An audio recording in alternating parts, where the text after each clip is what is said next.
two men stopped dancing. Daddy wiped the blood from his nose with the back of his hand, the same hand that he then curled into a fist.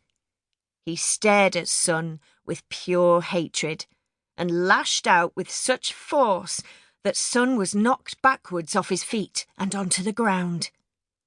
"Get up, you dirty tick-fat bastard, I'm going to eat the nose off you," demanded Daddy. Son was back on his feet in seconds. Mammy screamed again, loyalties torn.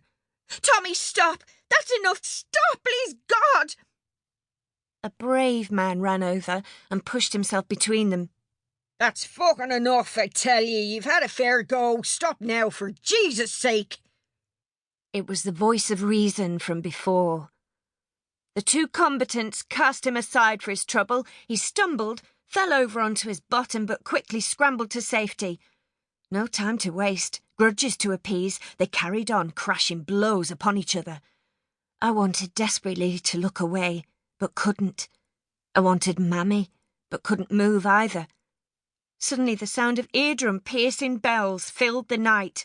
"The wubs are coming, for feck's sake, you're going to be lifted."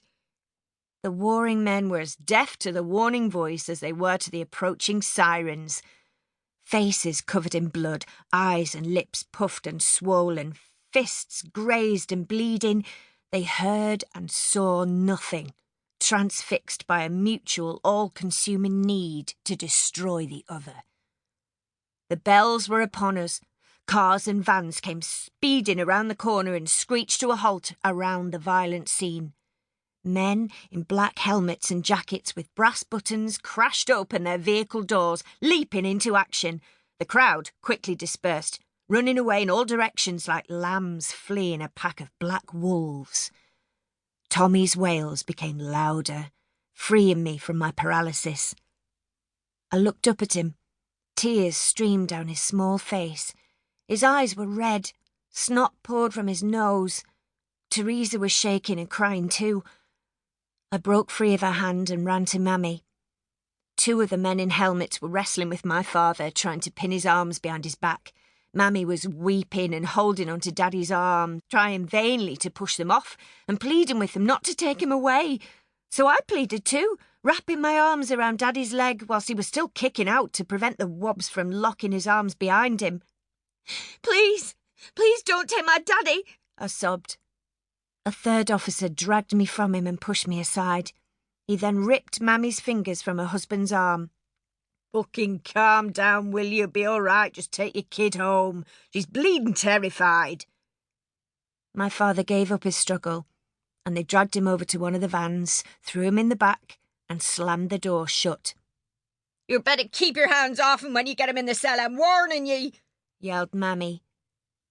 Uncle Son, still resisting arrest, was also overcome and thrown in another van, but kicked out at one of the officers as he landed in the back. The man fell backwards into the gutter. His helmet flew from his head and bounced into the road, chinking and clinking as it rolled along. We watched until all of the cars and vans were out of sight. Only Mammy and I, Teresa, Tommy and Auntie Eileen, my mother's oldest sister, who everyone called Daughter, remained. "Come on, Kate. Let's go back to the house and get a sup of tea," she suggested. Mammy took the still wailing Tommy from Teresa's arms and began to soothe him with kisses and hushes. I took Teresa's hand again as we walked with leaden steps the short distance to our house on Denmark Road. Once indoors, we all immediately felt a chill. "Will we go into the front room and light a fire before we perish with the cold?" asked Daughter. My mother opened the door and switched on the light, revealing her pride and joy. The new gold vinyl three-piece suite, resplendent with soft deep gold and brown cushions, brown and gold flecked vinyl flooring, a gold rug, and a golden glass display cabinet full of fancy ornaments made the room look like a scene from a film. Teresa got to work building and lighting a fire. The rest of us flopped heavily on the settee. Tommy was soon sound asleep. "Teresa, take the child to bed, will you? Then make a drink of tea," said Daughter. Teresa did as instructed. As soon as Mammy's arms were free of Tommy,